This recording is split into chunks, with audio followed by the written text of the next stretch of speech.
Hello, my name's Alan Foom, and today I'm going to talk about why the USA needs heavy oil and why annoying Canada is a bad idea. Now, I met plenty of Canadians, met plenty of Americans. Bad idea, don't annoy Canadians or Americans for that matter, or anybody else. So we've got two diagrams here. So this is a diagram showing different blends of oil produced in North America. So you've got heavy oil from Canada, so this is WCS, Western Canadian Select, and these are the light oils that you get from American shale plays, including WTI, which is the main marker. The blue star is the average oil you need to put into a refinery in North America. And you can see that that's too light, that's too heavy. You put the two of them together, you get the right blend.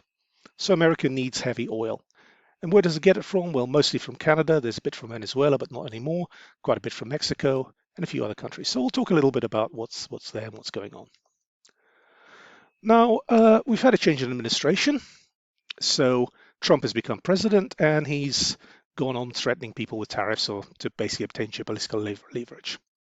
There's also the belief that building a tariff wall around the USA is an idea where you build autarky, effectively an independent country, because America is the world's biggest import market. Everybody exports to America and they run a very large trade deficit. And some American politicians are unhappy about that.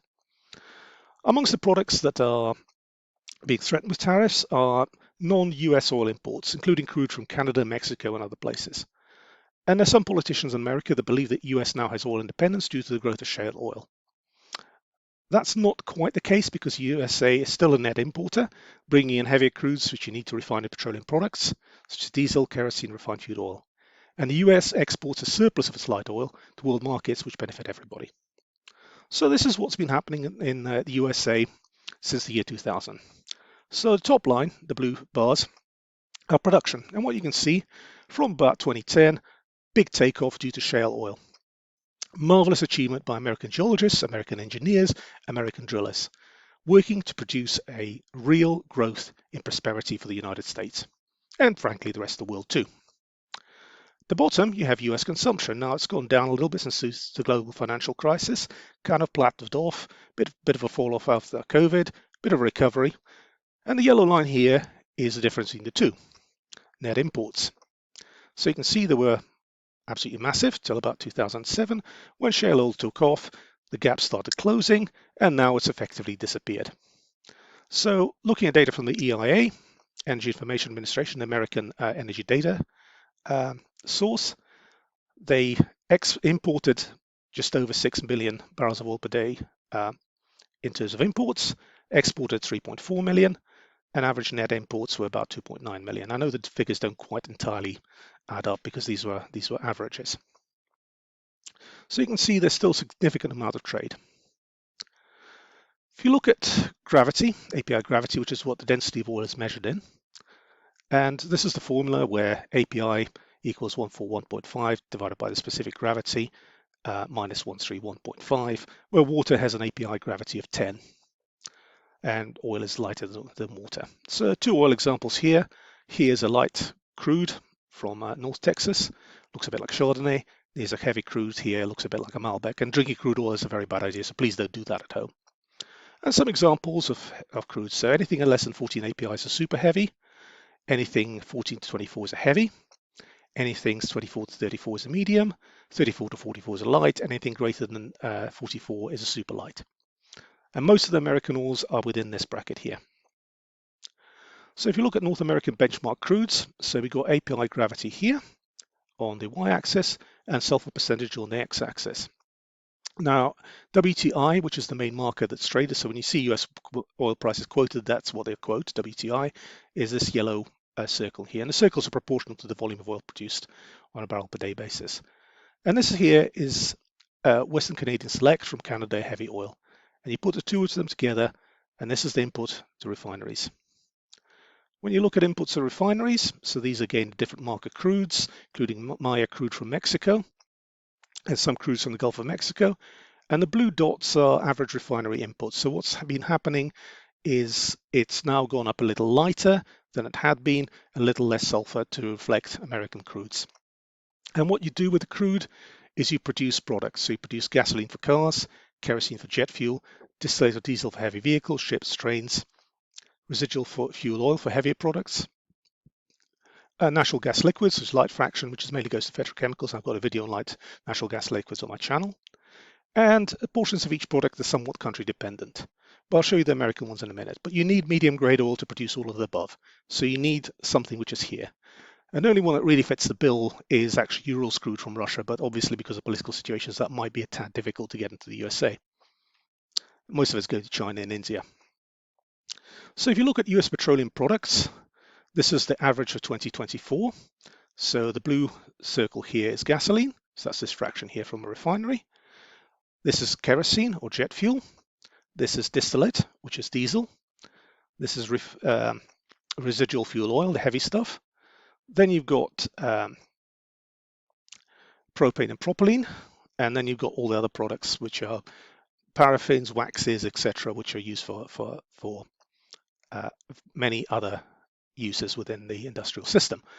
So only 43% of the whole product cycle in the USA is gasoline, and they export actually quite a bit of it. But you need distillate, diesel for your trucks, for your trains, for your ships and your boats, and you need kerosene for your planes. In order to do that, you need a medium grade oil. So just refining light oil is not realistically possible, and adjusting your refineries to do that is very difficult and very cumbersome. If you look at US domestic production, you can see how light it is. So this sliver at the bottom here is the heavier stuff. So that's everything that's under 25. That's the 25 to 30, 30 to 35, and you can see all of these shale oils, they're so much lighter. So this is from 2015, so this is after the start of the shale boom, but so before the shale boom, you would have had less of that. Most of this stuff, the heavy stuff, comes from conventional deposits, and this stuff mostly comes from shale. If you look at the stuff that's imported into America, again, same color scheme. So this is the heavy stuff, less than 20 API, 20 to 25 API, 25 to 30, and this is the more lighter stuff. And so what you can see is that overall imports have declined from about 2005, as we've seen in the previous graph. And the imports declines have mainly been in the light stuff because you make the light stuff in America from American shale. But the heavy stuff, you cannot make from shale. It's the wrong type of source rock. You have to make those from particular conventional oil fields, and there aren't enough of those in America. So they have to be imported. So where do we import them from? So a chap called Razor Oil posted this graph, which shows Canada is the main dominant import source. Venezuela used to be dominant, used to be very important until 2018. Politics intervened. Then you have Mexico. Then you have Colombia. It's been in the news today for some of the wrong reasons, Ecuador, etc. So most of these heavy oils actually come from the Americas, mostly from Canada, mostly from Mexico. And the Canadian oil industry, and this is was posted on Twitter by Rory Johnson. I don't know if he's a Canadian or American, but a commentator. So this is the oil fields in Alberta and Saskatchewan, and the eastern part of British Columbia. These are the pipelines going to American refineries in the Midwest and even down to the Gulf of Mexico. So the Canadian and American oil industries have been working really closely together in a symbiotic relationship for, well, most of the last century. Let's keep it that way. And why tariffs are a bad idea? Now, a tariff is an import tax paid by an exporter to the treasury of an importing country. So let's say I was an Indian mango producer. I wanted to sell my mangoes to Great Britain. I have to pay a tariff in order to do that. Obviously, Britain doesn't grow its own mangoes, so that's pretty much a silly idea. But again, that's what happens if people have tariffs of all descriptions. And tariffs are a significant barrier to trade and push up costs of the consumers of an importing country. So let's say you wanted to buy a particular good, the same imported because it's a better quality good than what is available at home. Maybe it's just not available at home. They don't grow mangoes in England. So you pay tariffs, and tariffs reduce the welfare of consumers. And adding significant tariffs, greater than 20%, sort of figures have been bandied around, on imported crude will significantly push up the cost of petroleum products in the USA, hitting American consumers at the gas station, hitting American businesses at the truck stop, at the boatyard, at the airport. And the US oil industry cannot respond meaningfully to these things because most US oil is light, as we've seen before in the chart before last.